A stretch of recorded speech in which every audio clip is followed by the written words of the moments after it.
ഇത് ദുബായിലെ ഗ്ലെൻഡേൽ ഇൻ്റർനാഷണൽ സ്കൂളിൻ്റെ ക്യാമ്പസാണ് കേട്ടോ. അപ്പോൾ നമ്മളിവിടെ വന്നിരിക്കുന്നത് പഠിക്കാനൊന്നുമല്ല, ഒന്ന് ബാഡ്മിൻ്റൺ കളിക്കാമെന്ന് വിചാരിച്ച് ഇറങ്ങിയതാണ്. ഇവിടെ നമുക്ക് കോർട്ട് ബുക്ക് ചെയ്തിട്ട് ബാഡ്മിൻ്റൺ കളിക്കാൻ പറ്റും. എനിക്ക് തോന്നുന്നു per hour 40 dirhams or something ആണ്. അങ്ങനെ നമ്മൾ 2 hours വേണ്ടിയിട്ട് ബുക്ക് ചെയ്തിട്ട് വന്നതാണ്. സ്കൂൾ ഡേയ്സ് കഴിഞ്ഞ പിന്നെ ഞാൻ അങ്ങനെ ബാഡ്മിൻ്റൺ കളിച്ചിട്ടില്ല.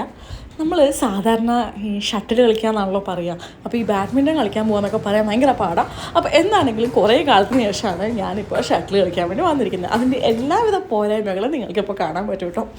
ഞങ്ങളാരും അത്ര വലിയ പ്ലെയേഴ്സൊന്നുമല്ല, പിന്നെ ചുമ്മാ അങ്ങനെ ഇറങ്ങിയതാണ് ഒരു രസം. ഒക്കെ ഒന്ന് റീസ്റ്റാർട്ട് ചെയ്യണമല്ലോ. അതിനിടയ്ക്ക് കുറച്ച് നേരം പിന്നെ വർത്താനൊക്കെ പറഞ്ഞു തന്നു. അത് കഴിഞ്ഞ് പിന്നെ ഞാനും ജോയ്സും കൂടെ കേട്ടോ. പണ്ട് എൻ്റെ വീടിനടുത്തൊരു ഗ്രൗണ്ട് ഉണ്ടായിരുന്നു. അപ്പം സ്കൂൾ ഗ്രൗണ്ടായിരുന്നു. അവിടെ നമ്മൾ ക്രിക്കറ്റ് കളിക്കുമായിരുന്നു ചേട്ടന്മാരൊക്കെ. അപ്പം എനിക്ക് ബാറ്റ് ചെയ്യാൻ ഇഷ്ടം, എന്നാൽ ബാറ്റ് ചെയ്യാനോട്ട് അറിയത്തില്ല. ഔട്ടാവാണ്ട് മാറി കൊടുക്കുകയില്ല. അപ്പം ഇവർ ആദ്യത്തെ 2-3 ബോൾ എനിക്ക് പാകത്തിന് ഇട്ട് തരും. 3ാമത്തെ ബോൾ എന്നെ ഔട്ടാക്കും. ഏതാണ്ട് ആ ഒരു ലെവലിൽ തന്നെയായിരുന്നു കുറച്ച് മുന്നത്തെ കളി. വീണ്ടും ഞങ്ങൾ 4 പേരും കൂടെ ഗോതയിലേക്ക് ഇറങ്ങി. പിന്നെ കുറേ നേരം വർത്താനമൊക്കെ പറയുന്നതിനിടയ്ക്ക് അങ്ങനെ എന്താണെങ്കിലും ഒരു അടിപൊളി 2 hours വേർത്ത് കുളിച്ച്, കാരണം പുറത്ത് ഏകദേശം 50 ഡിഗ്രിയോളം ടെമ്പറേച്ചറുണ്ട്, നല്ല ചൂടുമാണ്.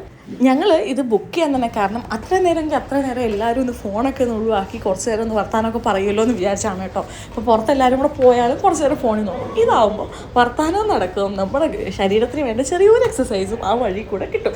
ഇതിൻ്റെ ഇടയ്ക്ക് പരസ്പരം ട്രോളലും എല്ലാം നല്ല തകൃതിയായിട്ട് നടക്കുന്നുമുണ്ട്. നമ്മൾ ഈ കോർട്ട് ബുക്ക് ചെയ്തത് playo.com എന്ന് പറഞ്ഞ ഒരു വെബ്സൈറ്റിൽ നിന്നാണ് കേട്ടോ. അപ്പം നമുക്ക് വേണ്ട ഏരിയ ചൂസ് ചെയ്തിട്ട് നമുക്ക് അവിടെ അവൈലബിൾ ആയിട്ടുള്ള ഓപ്ഷൻസ് കിട്ടും. അവിടെ നിന്ന് നമുക്ക് ഏതാണോ വേണ്ടത് അത് നമുക്ക് സെലക്ട് ചെയ്യാം. ബാഡ്മിൻ്റനും ഫുട്ബോളിനും എല്ലാത്തിനുള്ള ഓപ്ഷൻസ് അവിടെയുണ്ട്. അപ്പം അങ്ങനെയാണ് നമ്മളിത് ബുക്ക് ചെയ്തത്. നമ്മളിതിപ്പോൾ 2 ദിവസത്തേക്ക് ബുക്ക് ചെയ്തിട്ടുണ്ട്. നെക്സ്റ്റ് വീക്കെൻഡ് പോകുമെന്നറിയില്ല. നമുക്കിത് എനിക്ക് തോന്നുന്നു 2-3 പ്രാവശ്യം റീഷെഡ്യൂൾ ചെയ്യാനും പറ്റും. ഞങ്ങൾ വന്ന സമയത്ത് വേറൊരു ടീമും ഉണ്ടായിരുന്നു കളിക്കാൻ. പിന്നെ എല്ലാവരും പോയി 1 മണിക്കൂർ നേരം ഞങ്ങൾ മാത്രമേ ഉണ്ടായിരുന്നുള്ളൂ. പിന്നെ കുറച്ച് കഴിഞ്ഞപ്പോഴേക്കും വേറൊരു ടീം കൂടെ വന്നു. അവസാനമായപ്പോഴേക്കും ഞങ്ങളൊക്കെ ഭയങ്കര ടയർഡായി. പിന്നെ പുറത്താണെങ്കിൽ അത്യാവശ്യം നല്ല ചൂടുണ്ടായിരുന്നു. ഏകദേശം ഒരു 45 ഡിഗ്രിയോളം ഉണ്ടായിരുന്നു എന്നാണ് തോന്നണേ. എന്താണെങ്കിലും പിന്നെ ഞങ്ങൾ ലാസ്റ്റ് റൗണ്ട് കൂടെ ഒന്ന് കളിച്ചിട്ട് ഞങ്ങൾ മെല്ലെ ഞങ്ങളുടെ കളി അവസാനിപ്പിച്ചു. അപ്പോഴേക്കും അപ്പുറത്തെ ടീം നല്ല അടിപൊളിയായിട്ട് അവരുടെ ഗെയിം സ്റ്റാർട്ട് ചെയ്തിട്ടുണ്ടായിരുന്നു. ഇനി എൻ്റെ ഇന്നത്തെ പെർഫോമൻസിനെ കുറിച്ച് എന്താ അഭിപ്രായം? അങ്ങനെ പലതും പറയും. നമുക്കെന്തായാലും അടുത്ത അംഗം വീട്ടിനെ കാണാമെന്നും പറഞ്ഞ് ഞാൻ പോയി. അപ്പോൾ ബൈ.